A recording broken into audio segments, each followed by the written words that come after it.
Welcome to Phil Wilson Chats with Celebrities. And here's your host, Phil Wilson. Francesca Faye has left her job in the corporate world behind to reach for the stars with her uplifting vocals and new single, Come Alive, which is getting you in the mood for summer. So let's party with Francesca Faye, who joins me now. How are you doing, Francesca? I'm doing very well, Phil. Thank you so much for having me on. No problem at all. It's just amazing to speak to you because as soon as Come Alive dropped in my inbox, I was going, this is definitely what we need. We need to get into the party mood right now because we've had too much misery in the charts. I know, right? I know, definitely. It is one of those things, isn't it? I mean, don't get me wrong, absolutely love a ballad. However, yeah, Come Alive. I was in Hollywood recently and they described it as McLaren music. So like a driving song. Yes. I have to admit, checking the sounds, when I first got the track through, I was like, woo, I did want to kind of go faster. So yeah, party, Definitely. faster, Come Alive. It's excellent. And I must say, after hearing Come Alive, it took me back to with a bit of reminiscence of me going clubbing in the 90s there. And it features a great piano interlude, like a classic bit of Robert Miles track, which I love. You got it. You're very good, Phil, I must admit. Were you a fly on the wall when I was producing this? Because, Wow. 90s nostalgia, it's all about that as well. I want to bring back that feeling like, I feel like it was more carefree in the 90s and It was. everyone was having fun and there was really like clean cut beats and that's definitely what I was channeling. So you got it.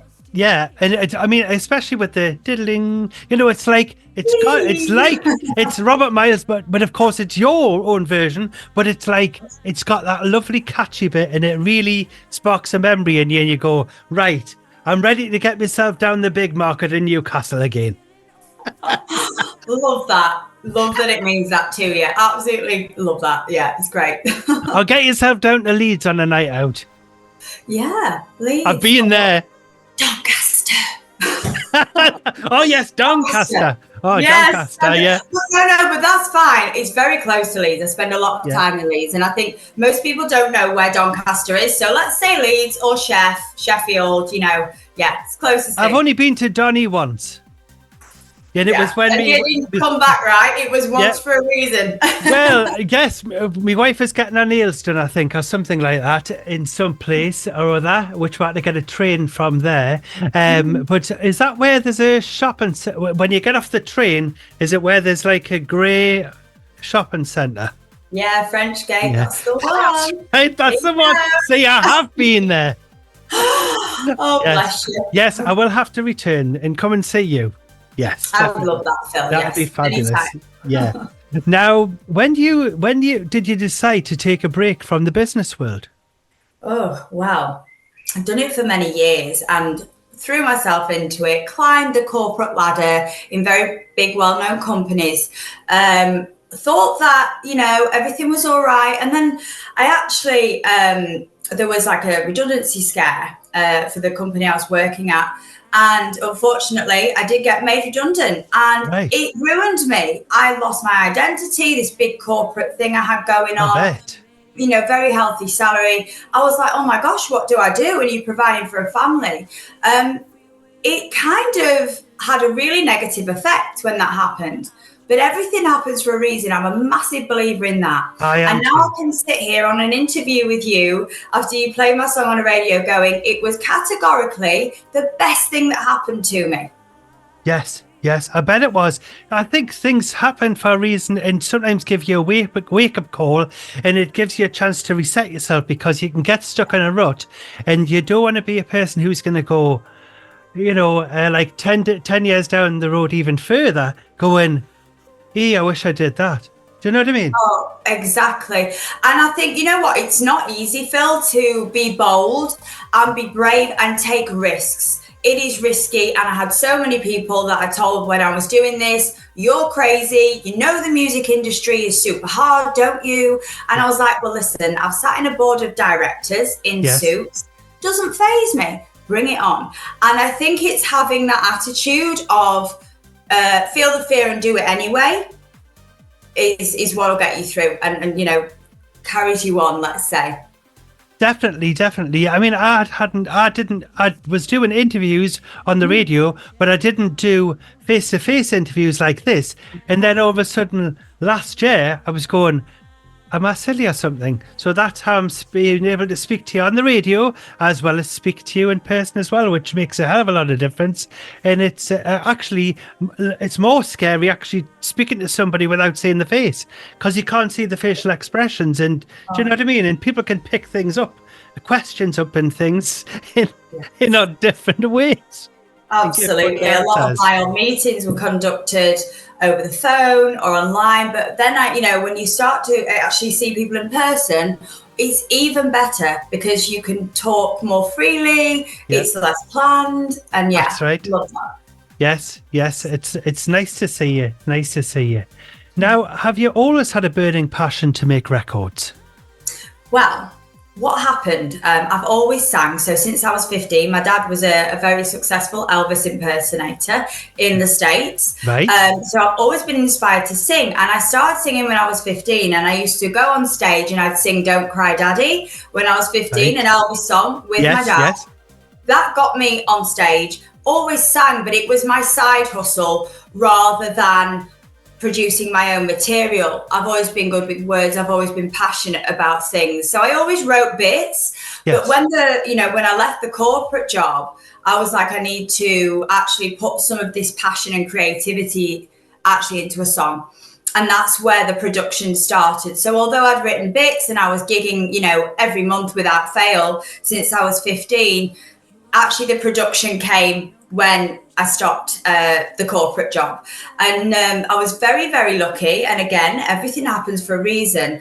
I was singing in baggy jeans and a beanie hat in Christmas time, right? And in my local village hall, hustling for whatever money I could get, as musicians do. Yes. And a very famous person's sister walked in and got in touch with him and said, you need to hear this singer.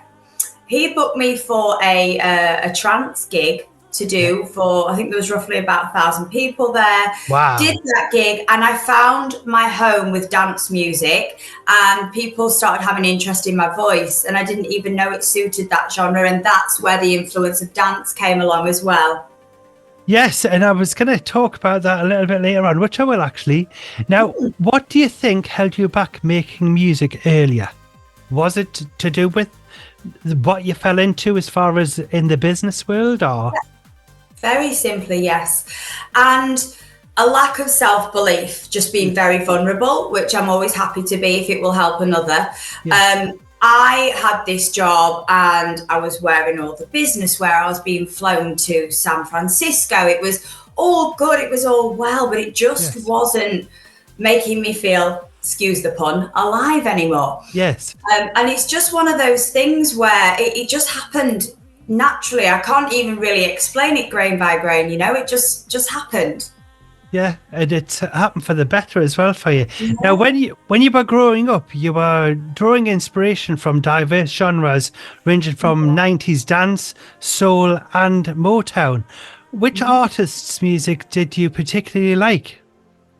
So all of your Motown, so the Motown compilation albums, going even wider. I loved reggae from the age of 8. Anything that had feeling, yes. Take the genre out of it, I listened to. I love to emote people with the songs that I write, and for me that goes across genre, and it can be found in a melody, a lyric, in anything that makes people tingle. I'm there for, But my key influence is actually Cher is pop, but she does have a soulful voice, so you might hear some like gravelly, velvety tones. They're inspired by Cher. And then, of course, Dad was an Elvis impersonator, so I listened to a lot of Elvis. But Motown had the most feel. And that was the kind of thing that got me inspired. But again, that transposes and there's, R&B vocals on dance tracks. There's soul vocals on dance tracks. It's so genre fusion led at the moment in the market that all of that inspiration, which is so wide, can be heard in the charts now, which I'm a big fan of. Definitely. I mean, Cher, what she used to do is she did the poppy bits, but also Yeah. there is a particular, I can't remember the album at the moment, but there's an album that she released, a solo album, back in probably it was about maybe the 1970s, late 60s time. Heart of And that Stone. is really, Yeah. yeah, It's it's got bits of rock. totally Like different. there's a lot of heavy, electric guitar in there, lots of rock, Yes. which I like. But for me, it was, her image and everything like that. And I used to actually, instead of watching cartoons as a kid, I was 3 years old, and I'd say, "Mummy, can I watch Cher again?" And I would watch her Heart of Stone tour on repeat. Yes. Yeah. And that for me was everything. That she's one of my big influences. And Adele, the likes of Adele more recently. So I have quite a versatile vocal range, as Adele does. Your usual divas, Whitney, Jessie J, all that kind of thing. From a singing perspective, inspire me. And it sounds great as well, and your image is nice as well. I like your image. A great little image bit wild, there. but then the best people are. That's what you've got to have, man. You've got to have a bit of gumption, as they used to say. Yeah, I wore suits for so long. Try and get me in a blazer now, Phil. Just try. I will kick you free. Oh, you look great. Now, did dance music find you, or was it something that you fell into? It definitely found me. I was in Lapland when the person who booked me, came and said, "Look, here's what we want you to sing at this gig," and it was something I'd never sang before. It was trance. Yeah. And you can probably hear that inspo in Come Alive, actually. Yeah. But I was singing trance, and I was just rehearsing. I was at Lapland, UK, actually, with my family in a hotel room. Lovely. And I listened to it, and I was started to sort of hum along and to do a few of the riffs. And my brother actually went, "That really suits your voice. Why have you never sang that before?" And I went, "I don't know. I really don't know." Because I'm opera trained as well. So right. The higher haunting notes and things like that, they come from being opera trained. And it definitely found me. I'd never thought to sing this kind of thing. It was always very much soul or pop that I would sing. But I'm getting to explore a new way of singing. And that is just an incredible journey, just to do trance. I'm on quite a few trance records and good collaborations at the minute with very well-known people in that industry, just from that gig. Very grateful. And I think you actually have started now at a perfect time, because I recently spoke to Rosala. Oh, yeah. Yeah, and the takeoff of like 90s kind of thing is really taken off now. Yes. We've also got, obviously, we've got the country music in the charts now, but now we're having, I think it's now time for a change to get more of the dance music back into the charts as well. So with your sound, it's going to like mix really well, It's going to be fun. I hope so. I really, really hope so. My aim in this is definitely not to be famous, but I just want to be able to do what I love hour after hour, get recognized for my writing and for my co-production, that kind of thing. Dance for me is a genre where I can combine many elements of singing style, but also genre, as everyone's doing. So, for example, BB Rexa did the I'm Blue, which was obviously Eiffel 65 in the 90s. Yes, it was, yes. Which was when I was a kid. So making it brings me joy as well, because it's the nostalgic thing. And that's what I wanted to take out to people too, of my age, and even then influence the younger generation too, to know what that era was. Yes, you can definitely hear that in the fabulous track Come Alive, for sure. Now, would you consider singing soul and Motown in the future? I did it for so long that, yes, I will always do it live. And that will never leave me.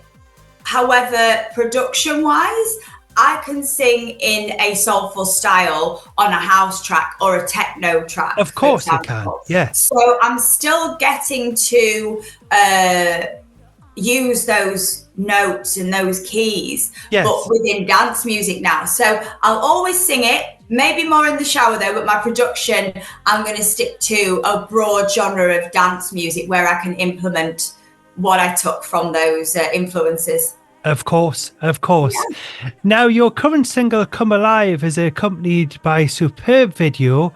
Where did you film it, and did you enjoy the club scene, as it looked like you thoroughly enjoyed it?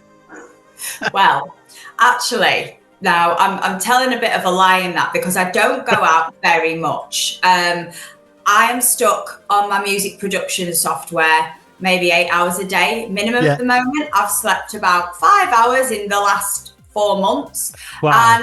But I'm happy, right? Yes. So I don't get time to go and socialize right now, but it's all for a greater purpose.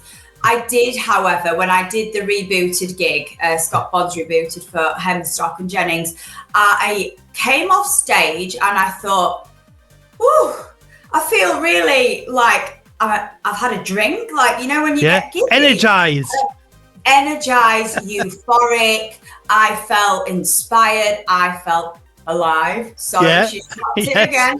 And yeah, so I don't go out per se, you know, just on a night out to rave. I've never actually been to a rave before I sang at one. Right. It is secret. But it opened up a whole new world. And I think there's a lot of people assume that there is a lot of alcohol and drugs involved with raves. And to be honest, that's probably why I never really went to one. Yes. However, it's not true. People are so euphoric from the music alone, especially in trance, from what I've witnessed, that they just party and they vibe without anything. And I found that, again, really inspiring. So it was a staged party scene. It was filmed in the warehouse in Doncaster. Right. It's actually one of the most iconic locations for dance music, bounce music, lots of genres. And it's the oldest standing one as well. So it felt iconic not only to do it in my hometown, but to do it somewhere that is renowned for the genre of music that I'm making. Also visually, industrial, a bit quirky. Yes. Which is pretty much me in a nutshell, quirky. But yeah, so warehouse is where it was filmed. And I actually used a good friend of mine's architecture office to film the first part where I demonstrate me going from my old life. That's right. And you throw the papers in the air. Yeah, Sodja, I'm off. That's right. That's enough of that. Living the dream. Pick me up, I'm off. Yeah, that was it, really. So, yeah.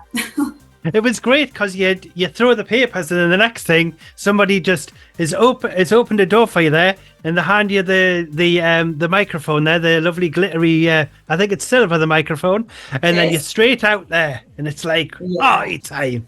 Coming alive, literally coming alive. And that is representative. How fast it happened is exactly how it happened in real life. Like, we're only in May and I started music production in mid-January.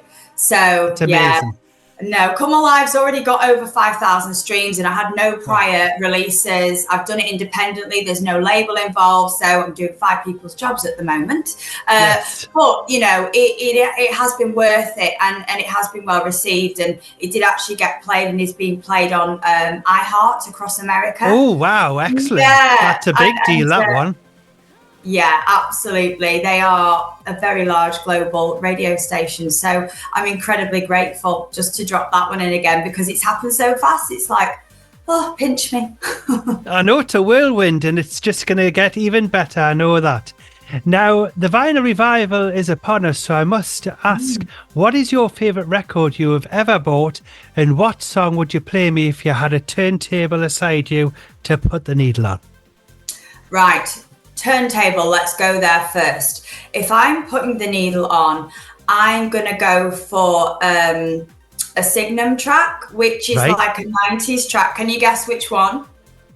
Come On Strong. Oh, right. Signum, Come On Strong.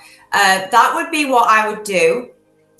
Because there's minimal vocals, there's lots of things you can do in between, lots of long breakdowns and drops and love that. So it's like it's like a journey, that song. Love that one. And remind me of the other question. By the way, ADHD is real for me, so I might need you to hover over things again. Right, yeah, it's just, I was just asking, so that's if that would be your favourite record you've ever bought. And what, if you had a turntable next to you now, what record would you put on there? Okay, so the turntable was Signum, the one I mentioned, Good On Strong. Yes. Now, the best record, I think, would probably be, there's quite a few.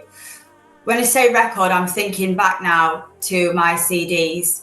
Yeah. And you're probably not going to guess this one, but it would be Savage Garden. Right. Right. So that was the first one I ever bought. Wouldn't be To the Moon and Back, would it? So I'm going to have to choose the album. Because there's too many. Yeah, there's too many, but To the Moon and Back, yeah, I'll take that. Obviously, I love that song, but their album tracks even on that are really good. And it's pure squeaky pop, but Darren Hayes, the lead singer, his voice, like the harmonies he does, he's quite a soulful singer as well, but in pop, I love that. So Savage Garden would be the record, and any of them, but To the Moon and Back is probably the most known one. It definitely is. Yes, did very well in the chart as well. Absolutely love that track. Now, do you have any future projects you could tell us about? Yeah, definitely. I have so much going on at the moment. So I have my EP, which is 4 tracks that are all dance related. Think of it as a dance pie. So I've got bits of trance in there. I've got a house track that I'm making at the moment with Calvin Wood, and then also like a pop dance track that I was making earlier this month in LA. And then finally, I just need one more track to complete the dance pie, and that would be like a Chasing Status Rudimental. So more to be revealed on that one. But I've got my EP, but then I also have side projects as well, which are across genre. So some techno, some trance. So they'll be going out and played at festivals already, some of my side projects. So yeah, lots going on. No sleep for me, Phil. But I'm sure in the end it's all going to be worth it. You will be able to have a little bit of rest there when you can see all the sails going off as you have your sweet dreams there. Now, where can listeners follow you and buy your music? Right. So Come Alive, the first single from my EP, is available on Spotify, Apple Music, Amazon, all of the major platforms. You can buy it off Beatport and also SoundCloud. So it's pretty much everywhere to be downloaded or streamed. And then, I think the only other thing is to mention my YouTube video, right? So if you want to check that out, you can also find the single on YouTube too. Socials, Instagram, I'm on there the most. That's my fave. But TikTok, Facebook as well. Instagram is Francesca Faye Official. So is TikTok. And then it's just Francesca Faye on Facebook. Excellent. We'll be hooking up to you there. Well, Francesca, unfortunately, you've run out of time. But I'd like to say thank you so much for joining me on the show this week. It's been such a privilege to speak to you. And would you like to come on the show again? Gosh, yeah. Hell yeah. Get me on all the time. You're great to chat with, Phil. And again, thank you so much for having me on today.